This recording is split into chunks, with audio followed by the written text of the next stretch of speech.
Halo teman-teman kos-kosan, gimana kabar kalian? Baik-baik saja kan? Jujutsu Kaisen chapter 11 telah dirilis di situs Manga Plus. Seperti biasa, ini adalah pembangunan konflik untuk volume 2.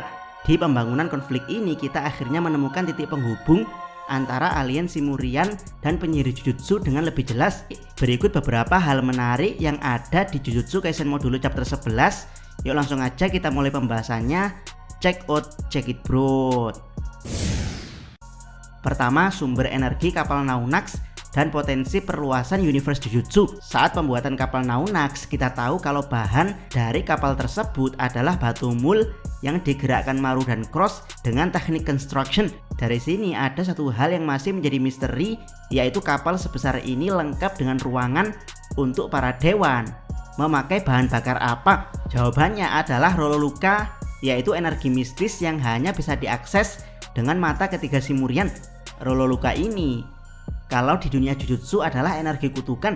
Jadi ya, Simurian punya teknologi yang mampu mengkonversi energi kutukan sebagai energi bahan bakar pesawat. Jadi apakah para Simurian bergantian menyalurkan Rololuka mereka untuk menggerakkan kapal Naunax?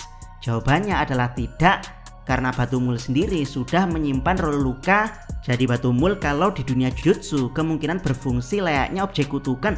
Kekuatan murni dari Rololuka Maru dan Cross mampu membuat batu mul menjadi objek yang mereka inginkan. Secara gampangnya Abdikos menyebut ini sebagai teknik construction, sama seperti milik Mai Zenin. Jadi keyakinan Usami dan Mino kalau Simurian memiliki teknologi canggih untuk mengekstrak energi kutukan adalah salah, karena yang mereka lakukan adalah murni Jujutsu, atau lebih tepatnya kekuatan Rololuka murni dari Maru dan Cross. Terus kalau memang murni energi kutukan, apa pengaruhnya pada dunia Jujutsu? Dari sini teman-teman harus mengingat premis di Cooling Game, yaitu flashback saat Kenjaku mendatangi Amerika Serikat untuk menawarkan sumber energi alternatif. Saat itu pemerintah Amerika yang gila akan sumber energi seperti minyak menemukan potensi energi yang lebih bersih, yaitu energi kutukan.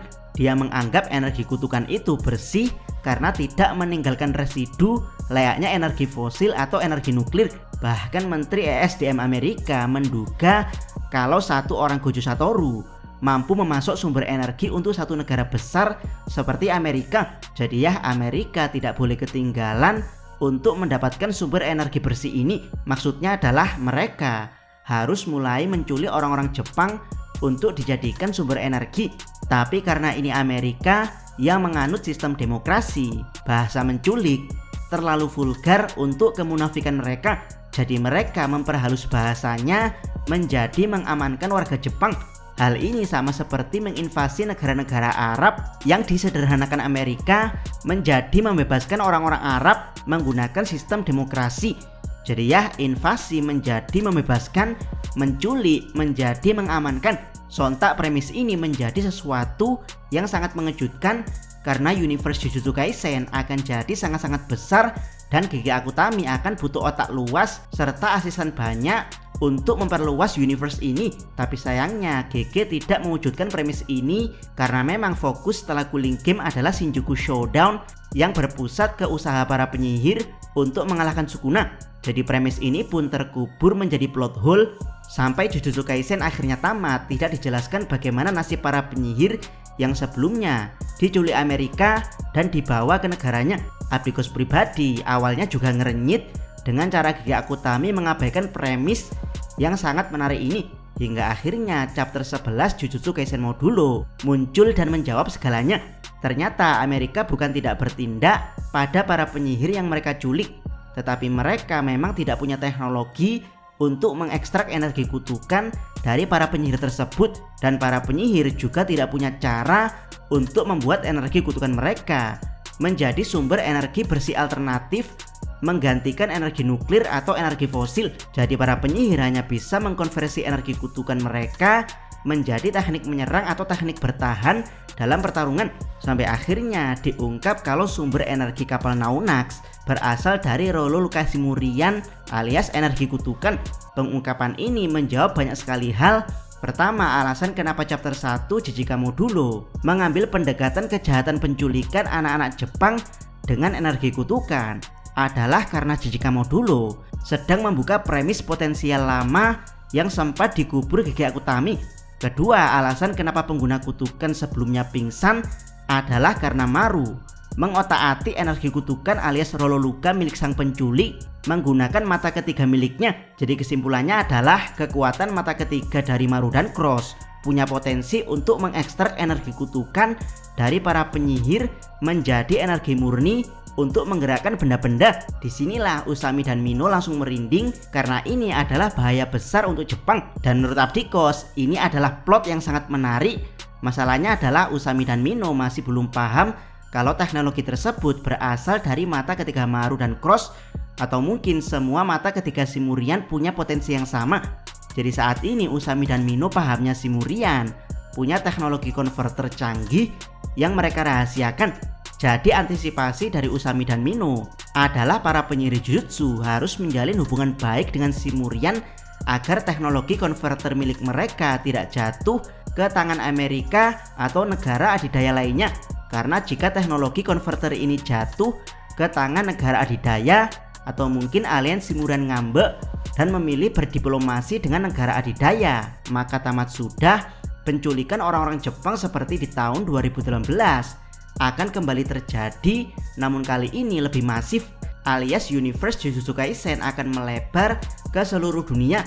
Dari sinilah Usami dan Mino melancarkan strategi diplomasi agar para penyihir Jujutsu memberikan jasa besar pada Simurian sehingga mereka akan berteman baik alias tidak beralih ke pihak lain. Kalian para fans Jujutsu boleh bergembira dengan fakta ini, tapi satu hal yang perlu kalian ingat adalah series ini hanya didesain untuk 3 volume. Jadi potensi premis dunia Jujutsu akan melebar ke seluruh dunia bisa kembali menggantung alias plot hole bisa kembali terjadi di akhir volume 3 JJK Modulo.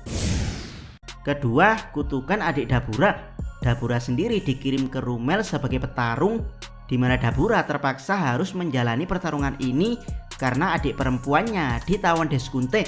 Dan ya, sepertinya adik perempuan Dabura akhirnya berhasil dibebaskan dan ikut kabur menuju bumi. Meski sampai sekarang kita belum melihat wujud asli dari adik Dabura di antara para perempuan suku Rumel. Meski berhasil ikut kakaknya ke bumi, adik Dabura punya satu masalah besar, yaitu kepala suku Deskunte memberikan kutukan pada adik Dabura. Kutukan tersebut akan aktif jika kepala Deskunte mati atau jika Dabura membangkang. Dan ya, Dabura memang akhirnya membangkang dan kutukan tersebut tidak aktif. Jadi asumsi para Simurian adalah kutukan tersebut sudah berada di luar jangkauan kepala Deskunte. Tapi untuk berjaga-jaga, para Simurian masih berusaha melepaskan kutukan tersebut. Dan inilah kesempatan emas bagi para diplomat Jujutsu, yaitu mereka akan membantu melepaskan tanda kutukan milik adik Dabura. Mereka ingin menggunakan Black Robe milik klan Miguel di Afrika untuk menghapus kutukan milik adik Dabura. Jadi ya, dari sini bau-bau universe yang melebar semakin terlihat. Ketiga, pernikahan alien Simurian dan manusia. Sebenarnya ada satu cara konyol yang dipikirkan para diplomat Jujutsu, yaitu mereka ingin membuat pernikahan antara alien Simurian dan manusia. Tapi sepertinya hal tersebut mustahil mengingat betapa dinginnya Dabura sebagai pemimpin para Simurian. Dan ya, siapa sangka ternyata Dabura cuman penampilannya saja yang iblis murni, tapi hatinya malah selembut Hello Kitty. Selain rasa sayang terhadap adik kandung, ternyata Dabura juga mulai jatuh cinta pada manusia bumi, tepatnya pada guru ahli gizi di SMK Jujutsu yang bernama Tomoe Kyoka. Bukan hanya Dabura yang jatuh cinta pada pandangan pertama, tapi Tomoe juga merasakan hal yang sama, di mana Tomoe yang salting langsung lari ngibrit, sementara Dabura yang salting sampai ke pentok tanduknya. Dari sini Usami langsung paham kalau pernikahan Simurian dan manusia sepertinya tidak lagi mustahil. Keempat, potensi konflik tiba-tiba muncul di depan mata.